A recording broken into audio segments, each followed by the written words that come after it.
The Beatles came out and they looked like four puppets with their suits on and their hair's just so.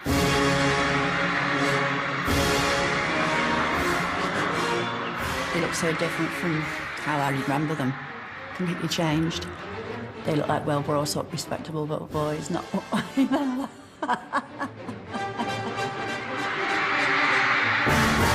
Less than kind of 2 years previously, myself, along with a few hundred, maybe a few thousand people, absolutely loved them. But suddenly this entire city was brought to a standstill.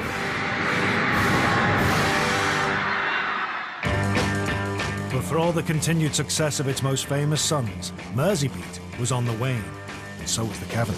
People try to put us to down, talking about my generation. London bands like The Who, Cavern performers themselves in 1965, were on the up. Liverpool was becoming old hat. What went wrong? The Liverpool bands stopped having hit records. You know, the only ones who carried on having hit records were the Beatles, really. Until one February evening in 1966, the staff gathered to hear a dramatic announcement from the Cavern Club owner, Ray McFall. One night, Sunday night, Ray McFall comes down and says, the bailiffs will be here tomorrow morning. Keep open all night, let anybody in for the last night. We went round all the clubs in Liverpool and we said, the Cavern's closing tonight, but we're not going to close. If you want to come down, we're going to stay playing here till we get thrown out. A few of us got together and we decided that we'd barricade ourselves in. So we got all the chairs and like there was, we say the entrance there out and just filled it with chairs and thought we were very brave. We were down here for hours. The groups played for free. There was everyone down there, Crying Shames, Rory Storm, my man friend Billy Butler was here. All the hideaways, all played, just kept playing, jamming. And towards the morning, I went on stage to tell the kids, when the bailiffs arrive, resist them. But when the police arrive, that's it. Next morning, in came the bailiffs and the police. Time for the evicted Cavernites to take to the streets.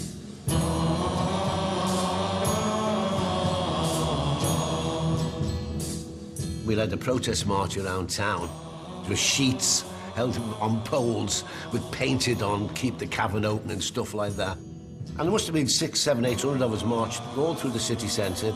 And I always remember we sang the Yardbird song, Still I'm Sad. It was easy going, ah.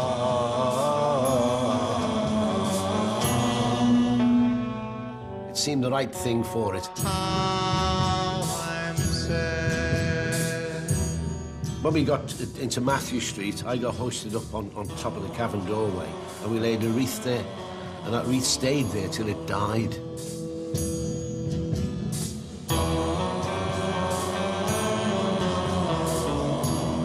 People power was to win the day. The Kids campaign got its reward when new investment saw a revamped Cavern Club open in style in summer 1966.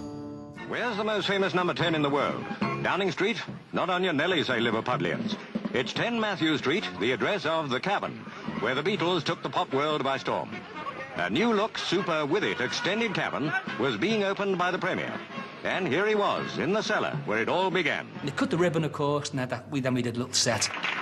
Over now to those local idols, the hideaways.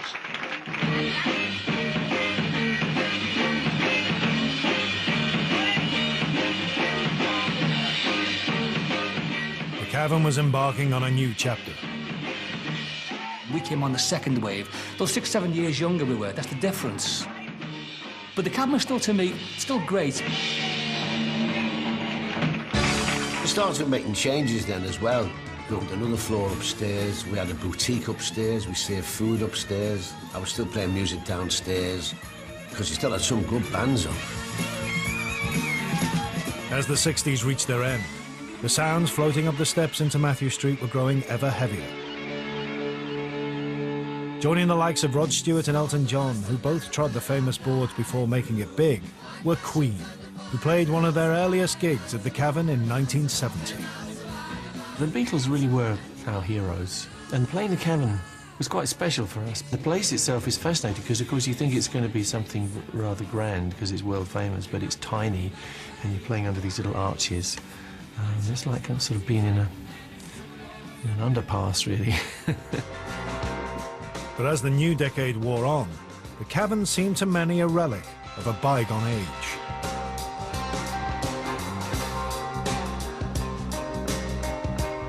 If, like me, you're old enough to remember the big three, but too young to have qualified as a teddy boy, then you should feel a twinge of nostalgia today. Because at the end of the month, they're closing down the Cavern Club here in Liverpool. In fact, they're going to build an underground railway under what probably is the most famous shrine to Merseyrail. Maybe just like everything else runs its course in history, you know, like the Roman Empire. I know that's a much bigger thing, but things sometimes just run the course and people don't want them anymore.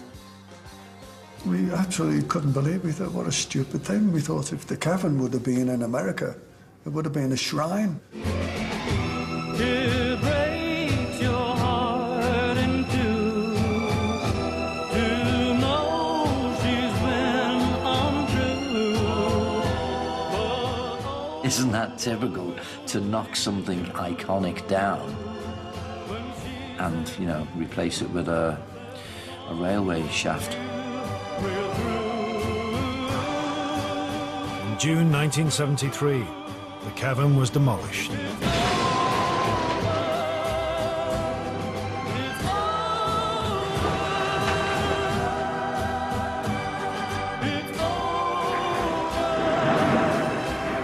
There weren't any marches or any mass protests or anything like that.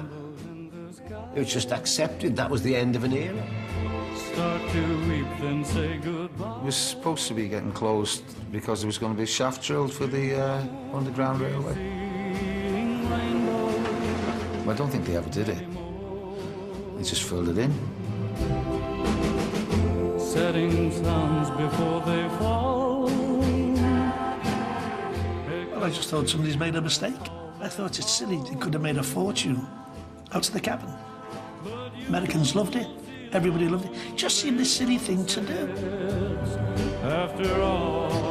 When tourists visited the iconic Matthew Street site, all that was left for them to take photos of was a car park where the Cavern once stood. It seemed that the Cavern story was over. But was it?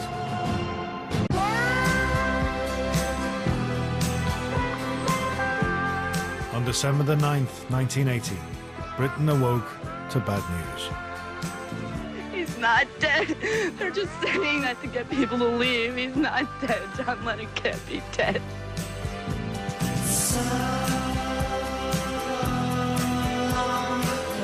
I think it was such a shock. To those of us who knew him, it was a shock. It was quite a surprise to realise the rest of the world felt the same. Strangers sort of crying and things like this, and it did sort of make us all wake up a little bit, really. It was probably the assassination of John Lennon in 1980, which I think was the catalyst Liverpool became somewhere to do a pilgrimage to. But devotees seeking the legendary Cavern, where it all began for John Lennon and his fellow Beatles, were in for a shock. All they found was a rubble-strewn car park. There was no Merseybeat Mecca to visit. Although confusingly, there was a club on the other side of the street with the old Cavern sign outside it.